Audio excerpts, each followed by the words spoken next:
격전지들에서 초박빙 접전이 벌어져 트럼프 대통령의 재선이 다시 위태로워지자 초긴장 사태로 수일간 승자를 결정하지 못하는 혼란을 겪을 것으로 예고되고 있습니다. 미국 대선이 승자 없이 수일간 정면 대치하다가 법적 투쟁에 돌입하는 대선 분쟁으로 비화될 조짐을 보이고 있습니다. 2020 미국의 선택에서 연방의회 다수당은 민주하원, 공화상원을 그대로 유지하게 됐습니다. 연방하원의원 선거에서 앤디 김 하원 의원이 재선에 성공한 데 이어 한국계 혼혈 스티클랜드 후보가 워싱턴주에서 당선됐습니다. 시청자 여러분 안녕하십니까? 워싱턴 뉴스 투데이입니다. 2020 미국 대선에서 초박빙 접전이 벌어지며 도널드 트럼프 대통령의 재선이 다시 위태로워지자 우편 투표 개표와 재검표까지 투쟁에 돌입하고 있어 수일 동안 승자를 정하지 못하는 혼돈의 사태가 벌어지고 있습니다. 트럼프 진영은 1%포인트 이하의 차이로 내준 것으로 나타난 위스콘신에서 재검토를 요청하고 8%포인트 앞서가고 있는 펜실베니아에선 바이든 지지표가 많을 가능성이 높은 우편 투표에 문제 삼는 등 투쟁에 돌입하고 있습니다. 한면태 기자의 보도입니다. 2020 미국 대선의 격전지들에서 지나치게 초접전을 벌이는 바람에 도널드 트럼프 대통령이 재선 고지에 오르다 다시 위태로워지는 상황이 벌어지고 초긴장 사태로 앞으로 수일간 승자를 결정하지 못하는 혼란을 겪을 것으로 예고되고 있습니다. 특히 재선이 위태로워진 트럼프 대통령 측은 1포인트 이하의 차이로 내준 위스콘신에서 재검표를 요청하고 펜실베니아 등지에서는 우편 투표의 개표를 제한하는 투쟁에 돌입할 채비를 하고 있습니다.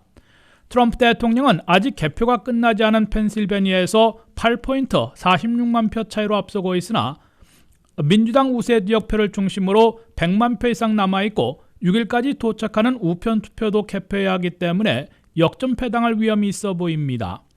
이 앞서 트럼프 대통령은 미시간에서는 4포인트 20만 표 차이로 앞서다가 이제는 0.9포인트 4만 표 차로 내주고 있어 이 두 곳을 모두 이겨야 재선이 확정되고 한 곳만 이기면 패배하게 되는 절체절명의 순간을 맞고 있습니다.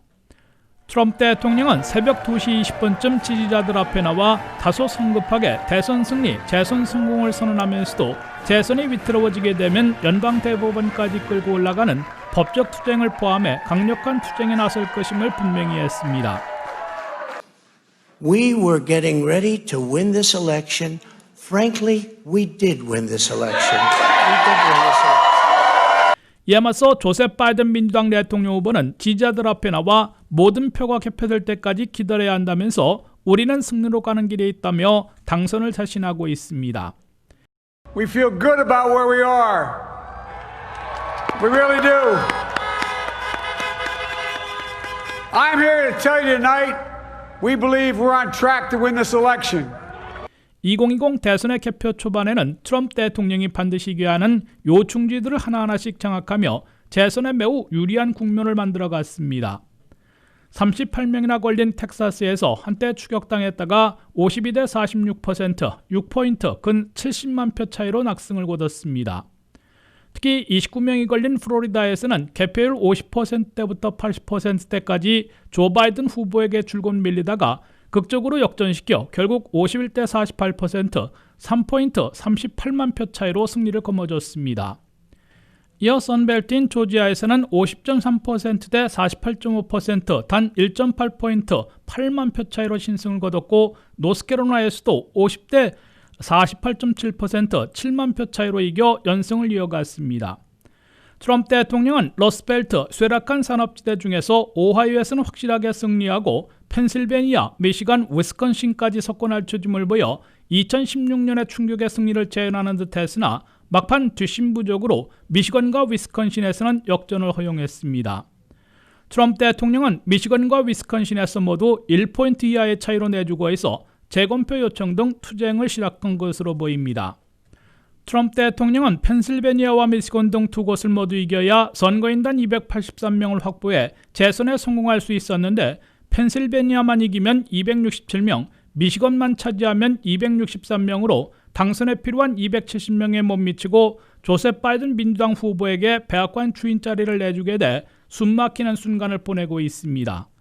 하지만 트럼프 진영의 위스콘신 재검표 요청으로 투쟁이 시작되고 선거일 소인이 찍힌 우편 투표들에 대해서 펜실베니아에서는 6일까지 도착하면 개표하게 되고 노스캐롤라이나에서는 11월 12일까지, 미시건에서는 2주일 안에 도착분을 개표해야 하므로 수일간 승자 없이 정면 대치하게 될 것으로 예고되고 있습니다. WKTV 뉴스 한면택입니다.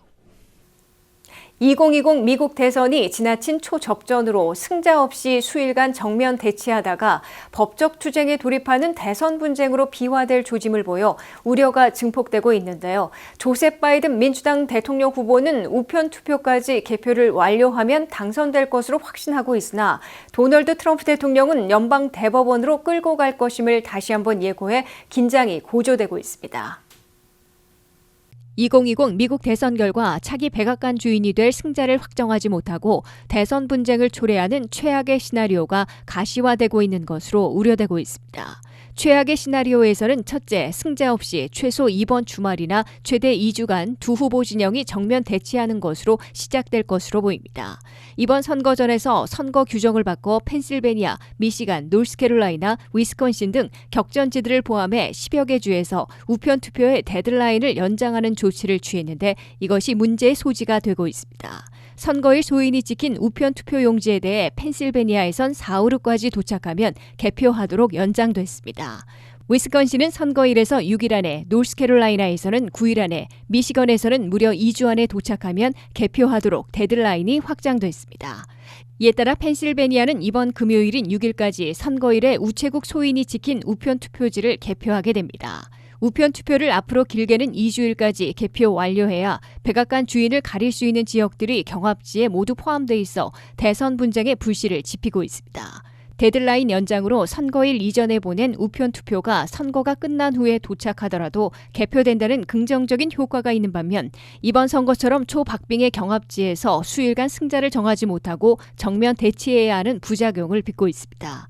둘째, 트럼프 대통령 진영에서는 이 우편 투표에 대한 법적 소송을 공세적으로 제기해 결국은 연방 대법원까지 끌고 갈 것임을 시사하고 있어 법적 투쟁, 대선 분쟁으로 비화될 것으로 예고되고 있습니다. 트럼프 대통령은 성급한 승리를 선언하면서 연방 대법원에게 배틀그라운드 지역에서 벌어진 사기 우편 투표의 투표를 중단시켜 주도록 요청할 것이라고 공개 표명했습니다. 트럼프 대통령 진영은 유명한 변호사들을 이미 대거 고용해놓고 경합지를 중심으로 수십 건의 선거 소송을 제기해왔으며 최근 6대3 절대 보수 우위를 구축한 연방 대법원까지 끌고 갈 태세를 갖추고 있습니다. 트럼프 진영이 법적 투쟁을 벌이려는 대목은 경합지를 포함해 주당국이 선거 직전에 우편 투표지 접수 시한을 연장한 것은 선거를 목전에 두고 마음대로 규정을 바꾼 것으로 위법이라고 지적하고 있습니다. 또 늦게 도착하는 우편 투표지가 선거일 이전에 보낸 것인지를 증명할 방법이 없다는 주장을 펴며 경합지들의 승자를 뒤바꿔 놓을 수 있는 우편 투표의 개표를 최대한 막으려 시도하게 될 것으로 관측됩니다. 셋째, 6대3 절대 보수 우위로 바뀐 연방 대법원이 트럼프 대통령의 손을 들어준다면 선거에서 지고도 재선되는 사태가 벌어질 수 있으나 상대방의 분노가 폭발해 미국이 극심한 소용돌이에 휘말리고 소요, 불안, 폭력, 헌정 위기에 빠질 수 있다는 게 최악의 시나리오의 마지막으로 꼽히고 있습니다. 2020 미국의 선택에서는 연방의회 다수당이 민주하원, 공화상원을 그대로 유지하게 됐는데요. 민주당은 하원에서 현재까지 5석을 뺏겼으나 다수당 유지에는 여유가 있으며 공화당은 상원에서 1석이 줄어들게 됐지만 다수당 지위를 상실하지는 않게 됐습니다. 박남주 기자가 보도합니다. 2020 미국의 선택에서 백악관 주인 못지않게 관심을 끌어온 연방 상하원 다수당 지위는 현재와 같이 민주하원, 공화상원으로 분리된 구도를 유지하게 됐습니다. 하원 선거에서 현재까지 당선이 확정된 정당별 의석수를 보면 민주당 200석, 공화당 185석으로 집계됐습니다. 민주당은 5석을 잃은 반면 공화당은 5석을 늘렸습니다. 하지만 연방 하원은 현재 민주 232명, 공화당 197명, 무소속 1명, 공석 5명이어서 민주당의 하원 다수당 유지에는 변화가 없게 됐습니다. 상원 선거에서 현재까지 당선이 확정된 정당별 의석수를 보면 공화당 48명, 민주당 45명으로 나타났습니다. 민주당이 1석을 늘린 반면 공화당은 1석 줄어들게 됐습니다. 상원 선거에서 공화당 현역 의원들 가운데 친한파인 콜로라도 코니 가드너 상원 의원이 낙선의 고배를 마셨습니다. 애리조나에서 고 존 맥케인 상원 의원의 후임으로 임명됐던 마샤 맥셀리 상원 의원도 패배했습니다. 반면 미치 맥코넬 공화당 상원 대표, 존 코닌 상원 원내총무, 린지 그레엄 상원 법사위원장, 조니 언스트 여성 상원의원 등 거물 상원의원들은 무난히 재선출됐습니다. 민주당에서는 우주인 출신 마크 켈리 당선인이 애리조나에서 현역 의원을 물리치고 당선됐는데 맥케인 상원의원의 후임을 뽑는 특별 선거였기 때문에 내년 1월 3일까지 기다리지 않고 즉시 취임해 임기를 시작하게 됩니다. 버지니아에서는 민주당의 마크 워너 상원의원이 무난하게 다시 당선됐습니다. 이에 비해 조지아주 2명의 공화당 상원의원들은 주법상 50%를 넘겨야 하기 때문에 올해 안에 결선 투표를 다시 거치게 됐습니다. 이에 따라 연방 상원의 의석 분포는 즉각 공화 53석 대 민주 47석에서 52석 대 48석으로 바뀌게 됐습니다. 내년 1월 3일 개원하는 새 의회에서는 상원의 경우 52석 대 48석의 의석 분포로 공화 다수당이 유지될 것으로 보이고 하원에서는 민주당의 다수당 유지는 확실하지만 개표를 끝내야 정확한 새 의석 분포가 결정됩니다. WKTV 뉴스 박남주입니다. 연방 하원의원 선거에서 유일한 한인 의원이었던 앤디 김 하원 의원이 재선에 성공한 데 이어 한국계 혼혈 스티클랜드 후보가 워싱턴주에서 당선돼 한국계가 1명 추가됐는데요.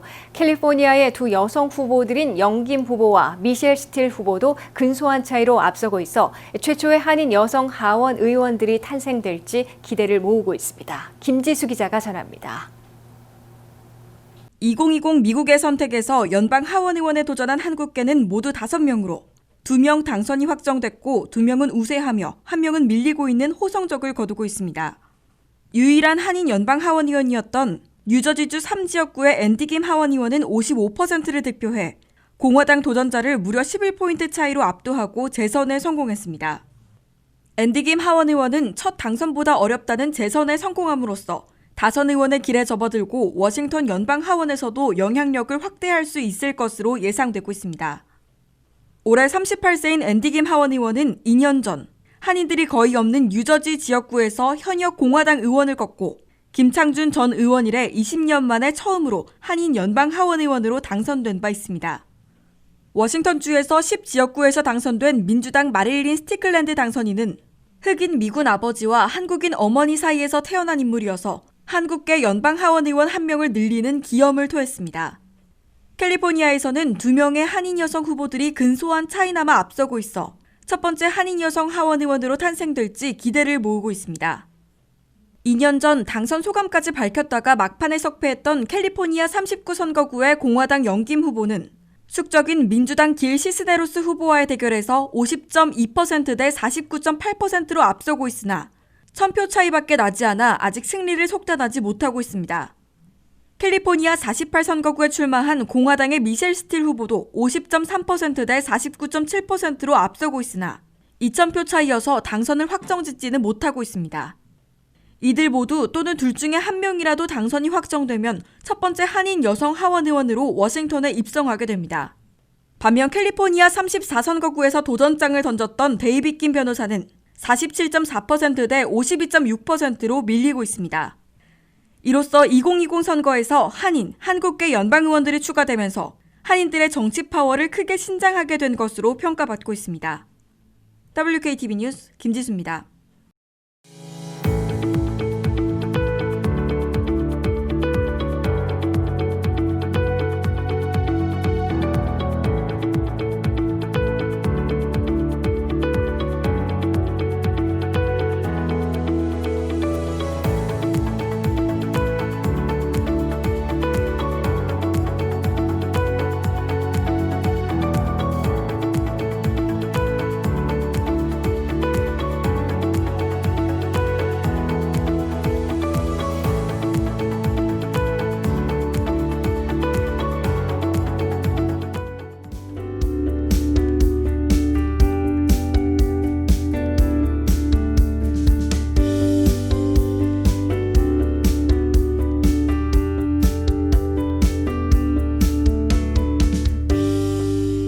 이상으로 워싱턴 뉴스투데이를 마치겠습니다. 시청해주신 여러분 고맙습니다.